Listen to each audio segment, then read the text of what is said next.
okay, we're going to use these models, ChatGPT, Claude, whatever, Gemini, whatever it is, which we know we're probably illegally trained. We're going to use them to create our own content. Well, in the eyes of the United States, at least, the U.S. Copyright Office, you can do that, but like you don't own it. No one owns it. So if AI creates anything, nobody owns it. Now you can commercialize it because that's your agreement with the AI companies that you can commercialize whatever you create, but you can't own it. And so that's where a lot of the issue I see falling with enterprises is as their, marketing departments in particular, when they're going to use these generative AI tools, it's not so much the ethical concerns about whether or not they were trained properly. It's more like, can we even own a copyright to this or have a trademark on our logo if we use Gen AI? And the answer is no, you can't. So Paul Roetzer is in the house today. Paul, I'm so grateful that you carved a little time out of your busy schedule. And I apologize, I'm a little hoarse. I actually had dental surgery this week. So Oh, I don't geez. know if That'll it's, do it. yeah. I mean, I don't know. I don't even know. I was out. I don't even know what they did for sure. I don't really want to know everything that they did. But that might explain why I'm a little hoarse today. Well, look, first of all, Paul, thanks for all you do. I mean, you live it, you breathe it, you're studying AI every day, you're distilling this wisdom and these ideas, especially for me in your podcast. And I recommend your podcast to everyone. So I thought today we just won't talk about AI. What you really want to talk about is the Guardians baseball team. Here's Cleveland in first place. What the heck is going on? I don't know. They're trying real hard not to stay there. It's making me nervous. All right, I'm just faking you all out. We are going to talk about AI today because it's just too good of an opportunity. And I am not a techie kind of guy. I tend to think in a more strategic way. I tend to think in a more philosophical way. And I've been like compiling all these questions. I mean, it's been almost 3 months, I think, since you and I last talked. So I've been like, I've got 100 different questions to ask you today. And we won't get to them all, I don't think. So I want to refer to something that made me think. It was a comment that you made on one of your recent episodes. And you were talking about Texaco. So this is a big company, and they're trying to implement Microsoft Copilot, and they got a very, very low rate for the user fees. And they're doing this big analysis to try to figure out, well, what do we really do with this thing? And to me, that was sort of a microcosm of what I face every day. I'm out in the world, I'm speaking, I'm consulting, and it's amazing to me how many people in any size company at any level still are not using AI, or if they are using it, they're using it as maybe a kind of a glorified search engine, and then they put it away.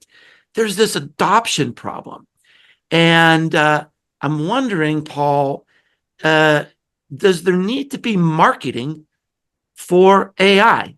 We saw sort of in the Olympics, Google gave it a shot, and I thought the ads were awful. I mean, it was it was cringeworthy how bad the ads are, and I think Google has a problem with their marketing anyway. But does AI have a marketing problem?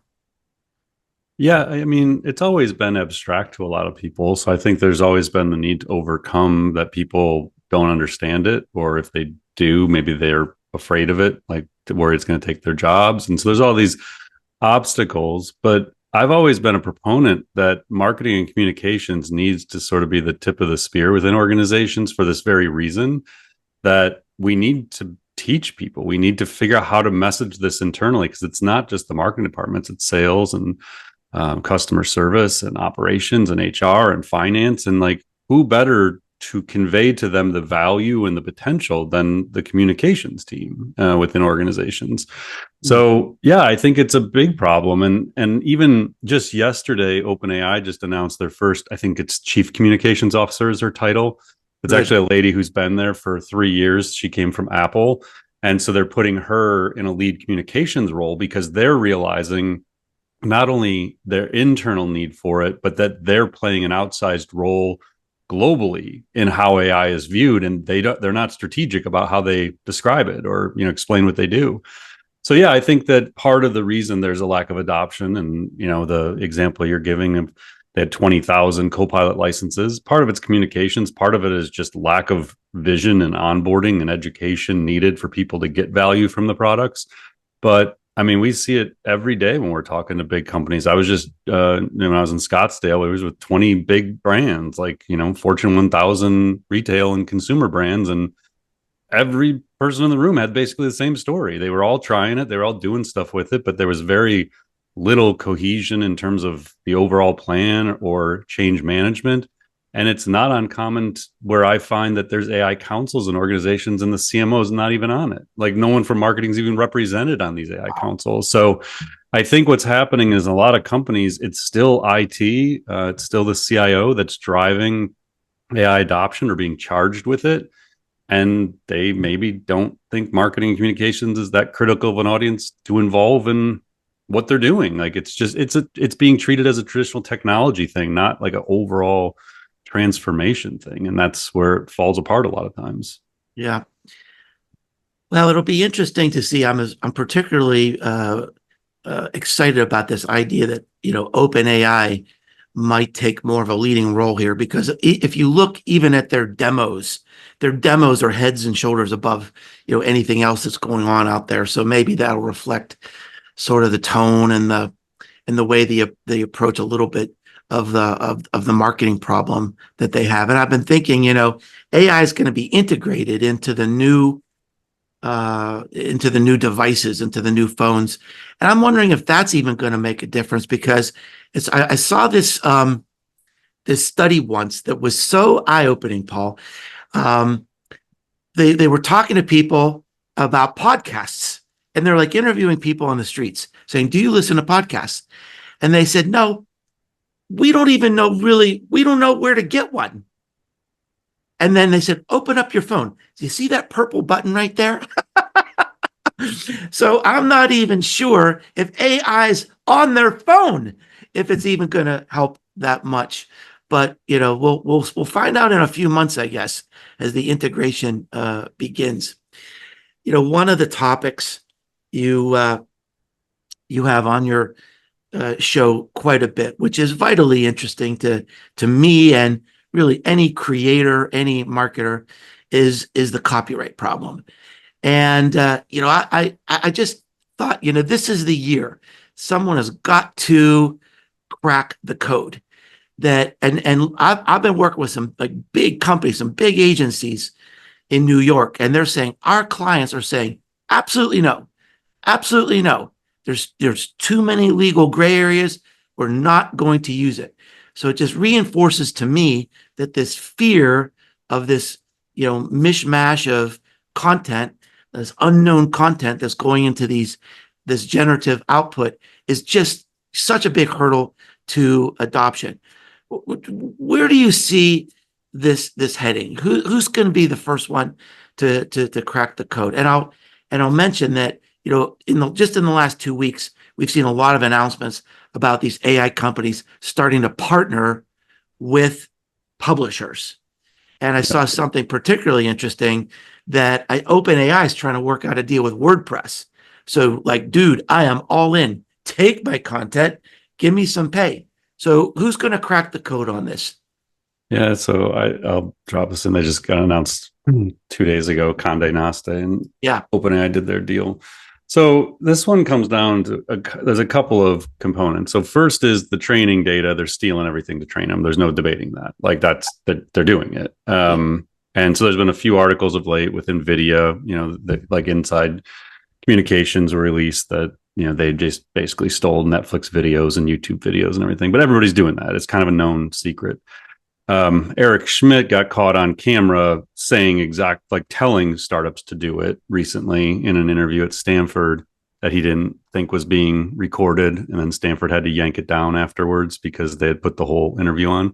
But he basically told the Stanford graduates in the room, like, just go steal everything, because If you don't succeed, no one's going to care you stole it all. If you do, you just pay the attorneys to make it go away. So that is how Silicon Valley does this. They knowingly steal everything. They know they're infringing on copyrights. They can say it's not, but they know it is. Otherwise, they would admit they're doing it. But they believe the lawyers are just going to make it all go away eventually, and that they'll just pay licensing deals to the big publishers, and eventually this will all just kind of go away. And 2 models from now, we'll forget that it was really an issue. So that's like the how it's trained and whether or not the models are legal part of it. Then there's the, okay, we're going to use these models, ChatGPT, Claude, whatever, Gemini, whatever it is, which we know we're probably illegally trained. We're going to use them to create our own content. Well, in the eyes of the United States, at least, the U.S. Copyright Office, you can do that, but like you don't own it. No one owns it. So if AI creates anything, nobody owns it. Now you can commercialize it because that's your agreement with the AI companies, that you can commercialize whatever you create, but you can't own it. And so that's where a lot of the issue I see falling with enterprises is, as their, marketing departments in particular, when they're going to use these generative AI tools, it's not so much the ethical concerns about whether or not they were trained properly. It's more like, can we even own a copyright to this or have a trademark on our logo if we use Gen AI? And the answer is no, you can't. That may change. Like, I don't know. I mean, I know the Copyright Office is in listening sessions, quote unquote, for the last year and a half. And I think they'll eventually evolve copyright law, especially when it comes to like prompting and, what constitutes like a true human machine collaboration and things like that. But right now it's pretty black and white. Like, it's very clear that if the AI creates it, you can't own it, and nobody owns it. So that, but the way I think about that is like, this goes back to that lack of understanding all the ways you can use these tools. Because if you think, oh, I can't use it to write articles or case studies because I don't, I want to own copyrights to that, or my books, I'm just not going to use it. Well, you're missing the other 2,000 use cases for these things that have nothing to do with needing a copyright. Right.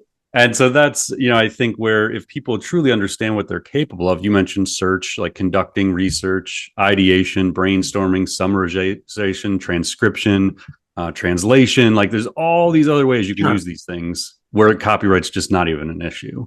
And so I think that's when brands realize all these other ways they can do it, they kind of get past the concerns around the copyright. Now, some are just taking a stance saying we're not doing it because it was unethical how they did it. And it's like, that's fine. I respect that. And people have that choice.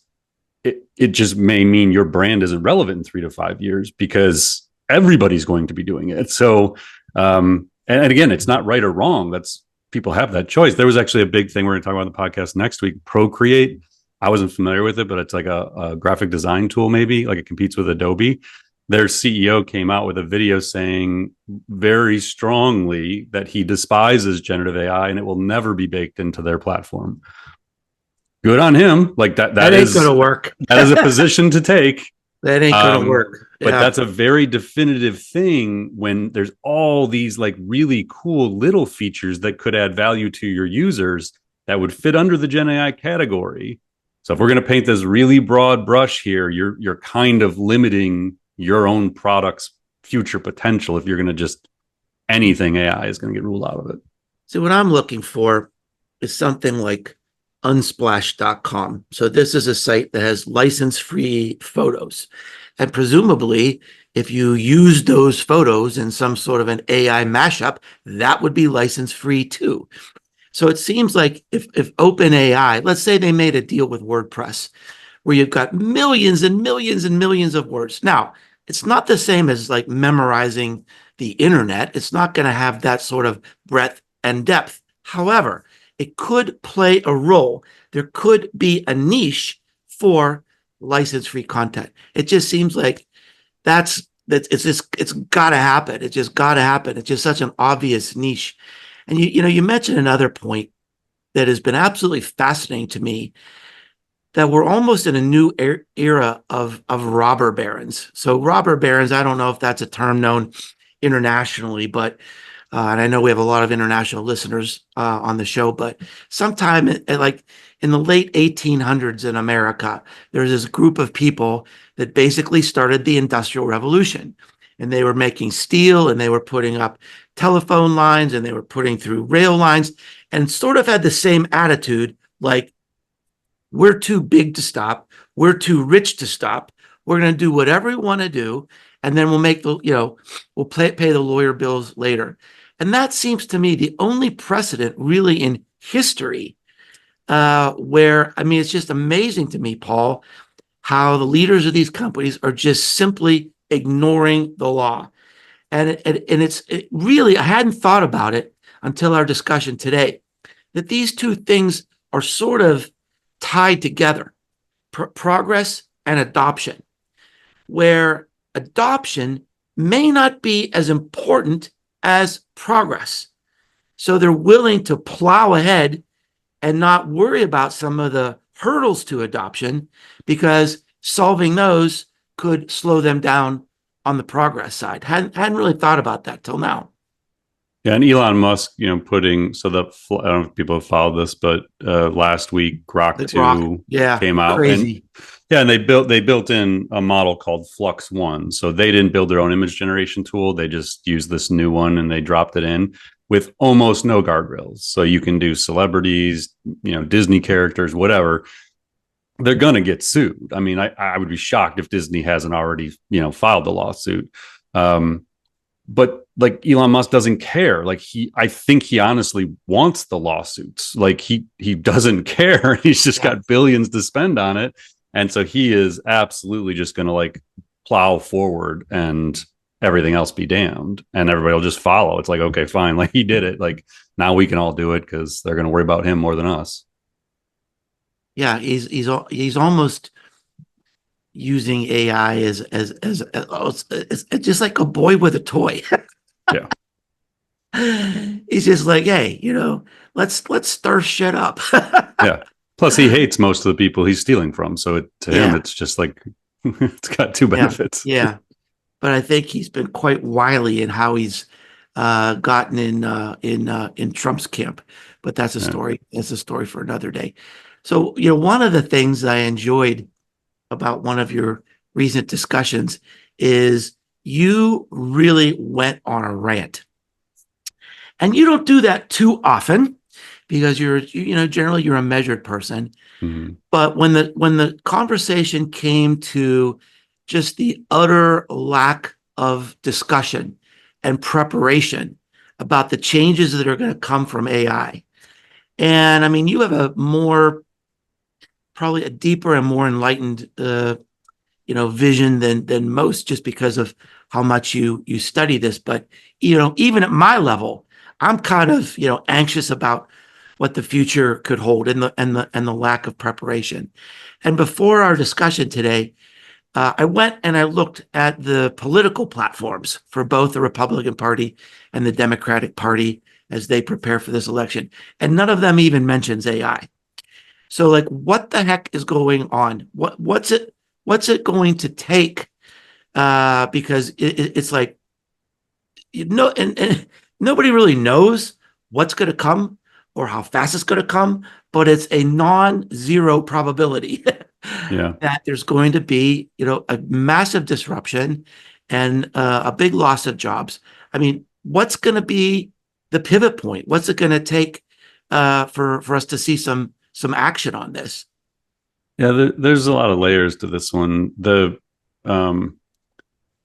So I think there's a few reasons why we're not hearing much about it in politics. One is because they're both using it and they don't really want to call attention to the fact they're using it. So a few days ago, Trump started retweeting all the Taylor Swift for Trump deepfakes and images. And so like they're just playing into it. Like they obviously know the images aren't real, but they're going to amplify the fake stuff. So you're going to see a lot of that. You're going to see a lot on both sides, like leveraging the tech in different ways. So, they don't want to really call attention to that they're doing that. Two, nobody knows how to win votes by taking a stance. Like, I don't think society cares enough yet that either side's convinced it's a political issue that really matters much. In California, it does. You got the SB 1047 bill that's moving pretty quick through California. OpenAI just did an editorial like 2 days ago saying why they oppose it. So I feel like yeah, nobody's figured out how to win votes. And then I think there's just the complexity of some lawmakers that have probably got themselves pretty educated on this, understand the risks, but the greatest risk may be slowing it down and losing to China. And I don't think they've game theoried out yet how to avoid that if they put too many restrictions in place. So I think there's very strong opinions from both sides of the AI research community, like very trusted people, like a Fei Li at Stanford, who is very much against like SB 1047. And then you have some other people that are very much for that kind of approach, like a very restrictive approach. And so they're all very educated people, and they completely disagree on a fundamental approach to how we do this. And so I think it's just hard to know what the right answer is right now. And the basic argument for people, like if you haven't followed along, is as these models get bigger and more generally capable, so go from like GPT-5 to GPT-6, and now all of a sudden they're capable of doing what any average knowledge worker could do, like they have all these same abilities as we do. If we should allow that to happen unregulated, or if the government should be allowed to step in and like approve training runs before they happen, or approve the rollout of new models. But the challenge to that is you have the open source community who just puts everything out there and anybody can do it. So if you do a closed model like OpenAI, if something goes wrong, like Iran was trying to interfere in our elections last week, well, they've been doing it for months. OpenAI shut off access to the groups from Iran that were trying to interfere with our elections because they could. There was an off switch for them. If it was being used, if they were using Llama, the open source from Meta, there is no off switch. It's open source.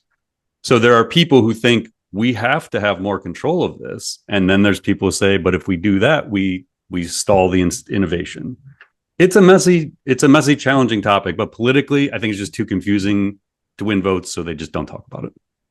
Yeah, and I want to add a comment about the China issue. I mean, because that's certainly something on my mind too. And I heard an interview with the sponsor, the author of that California bill, and he said one of the assumptions that we're making is that if we use these precautions and that we put in these guardrails in America, that China won't do it. He said, as a matter of fact, China doesn't want this to go off the rails either. China is looking to us to see, how are we going to manage this thing? How are we going to regulate this thing? He said, I think it's probable China's going to do whatever we do because they don't want it. They don't want this to go off the rails either. So I thought that was a really interesting perspective. I think a communications person gave him that talking point because it's probably not a valid talking point. it's the reality is whoever owns the generative AI not only owns the models, but the data centers, the energy behind them. We're talking about trillions of dollars in value. Yeah. And that's what's at risk here is like, you gotta, and it's national security. Like the data centers need to be nationalized, and it's very deep issues. Yeah. And and maybe it was a comms person behind the discussion, but I mean, as I listened to what the bill was trying to regulate, I mean, it seemed pretty liberal to me, meaning that, it wasn't going to really change anything that's happening right now, but just put some guardrails about some dangerous unintended consequences perhaps for the future. But we'll see. And maybe because the bill doesn't just impact California, it's any company that wants to do business in California, right? That it actually could end up being sort of like a national bill. California is like the fifth biggest economy in the world, I think. Yeah, it is on its own, like outside the United States and the other like it's a massive economy. You don't want to not be able to do business there. Yeah. So let's bring this back to a marketing perspective for a moment, and I'd be interested to know if you've seen any particularly interesting marketing application that made you go, oh wow. And specifically, what I've been thinking about is, and this is sort of like something that's been acknowledged, but it doesn't seem to have been really ignited. and that's this idea that AI apparently it can be very, very persuasive. Like it can win any argument. It could be like your best salesperson ever. Uh, are you seeing AI being applied that way or in any other sort of sales and marketing job that kind of has provoked your interest? Yeah, I mean, if people are aware of its capabilities there, you can certainly use it to craft more persuasive messaging now. Um, more empathetic messaging, like that. Like again, that's the ways that I think there's a lot of value in the tools. Even if you can't own the copyright, if it writes it, it's like you write it and say, make this more empathetic, or make this more persuasive. If you know how to prompt the system and you can tell it the things you want it to do, it can do things in a very powerful way. So I think we're, certainly seeing brands that are figuring out ways to infuse it into their content creation processes across everything from emails and case studies to blog posts to podcast production. I mean, that's the big one I always talk about for us is we do, the podcast every week. We would spend 40 to 50 hours a week if we did everything we do manually. All the tasks into the podcast were manual, and Yeah, we do it in like 10. So I mean, we're saving dozens of hours a week yeah, using AI technology. And that's the kind of stuff that I think we're starting to see a lot more of, is people thinking about it more like a campaign level. Like, hey, we do this thing every month, and like we write this newsletter once a week. If we can, shave off 20% of the time for this, that'd be great, because then we can redistribute that time into something else. And so right now I'm kind of optimistic because I'm seeing a lot of people who have their wish list of all the stuff that isn't getting done. And when they go save 10, 20 hours on something with AI, they're not saying, okay, let's do that a couple more times, and then we can get rid of one FTE. They're just looking and saying, okay, now we can go do the 10 other things we weren't doing before. So I'm starting to see more and more of that. I still think that there's going to be a lot of companies that just see this as a way to cut costs, but I think a lot of good companies, good cultural companies, human-centered companies are using it the right way. So yeah, I'm starting to see a lot of that. Advertising, another big one. People are using it for ad creative, things yeah, like that. yeah. I mean, I would say, I mean, just thinking back to the last couple of weeks, the various ways I use AI has probably doubled my productivity. It's just, you got to work on a project and you see, oh my gosh, let's put it into AI and see what happens. It's like, oh wow, that really worked. And I one of the use cases you didn't mention is scenario planning, Yeah, which I have found like just blows my mind. If you have some sort of guardrails in terms of here's the product, and here's what's going on, give me some idea over the next 3 years how this might roll out based on different economic scenarios. And I mean, I just use it in all kinds of different ways that may not again be the finished product, but oh my gosh, it just is, it's easily doubled my productivity. yeah. I think like for me, I really think of it as an assistant, like and a strategist on the side. Like this morning, I couldn't sleep, so I was up at like 4:15 in the morning, and I was thinking about something related to the event in the Macon, and I was trying to like brainstorm with myself, but at 4 in the morning on 3 hours of sleep, it's not really the most productive thing in the world. So I just pulled up ChatGPT and I was like, hey, here's what I'm trying to do. Like, I'm thinking about something like this or this. Like, how could I think about the format and content of this? And it Mhm. spit out like 8 different ways to do it. And I was like, oh man, that's actually pretty good. Yeah, And so I took one of the ideas and I started building off of it. And at 7 a.m., I emailed Tracy and I was like, hey, here's what I'm thinking. Like, I think I got to yeah, a point where I figured this out. I wouldn't yeah, have got there without having ChatGPT, and I certainly wasn't calling Tracy at 4 a.m. when I was like thinking about it. So yeah. just things like that. And then I dropped the ChatGPT thing, the Jobs GPT, which I think Mark you're referring to when came from the podcast. I talk about this, but this is like the tool I built. It's just a custom ChatGPT, but you can put any title in there. Put marketing manager or show me example assessment, and it'll go through and help you find like the use Oh, right. specific to you. So you can do professor, you can whatever you want. It's pretty Yeah. cool. So yeah, I'll put a link to that in the show notes. Cool. I just think that's awesome. I just think that's a wonderful, We've got wonderful. another one coming out. We've got I don't know when I'm going to release it, but I built one called Campaigns GPT. So it does the Yeah, same thing for campaigns. And then I have another one I might release at Macon. I'm building this morning actually. And it seems like it might work. I'm not sure yet. that's I have to keep incredible testing it. really just for brainstorming. I was facing a particularly hard problem last week, and again, was looking for help from AI. And, I said, give me 10 ideas of how to solve this problem. And, then I go down the list, blah, blah, blah, blah, blah. Wait, number 8. Wait a minute. That is really good. Yeah. Happens That all the is time. really good. I think there's a kernel of something I can use here. And again, I want to emphasize for our listeners that, look, I spend most of my time in an office in the woods. I miss other people. And AI has become a great companion for me. It's literally like running behind the scenes almost all the time in my work life. Well, Paul, thank you so much. I have 94 questions to go. So hope by the next time you come on the show, it'll probably be 1,004. But keep up the good work, man. Thank you so much for all the work you're doing, and you're really creating a great value through the institute, your events, and your podcast. Thank you so much.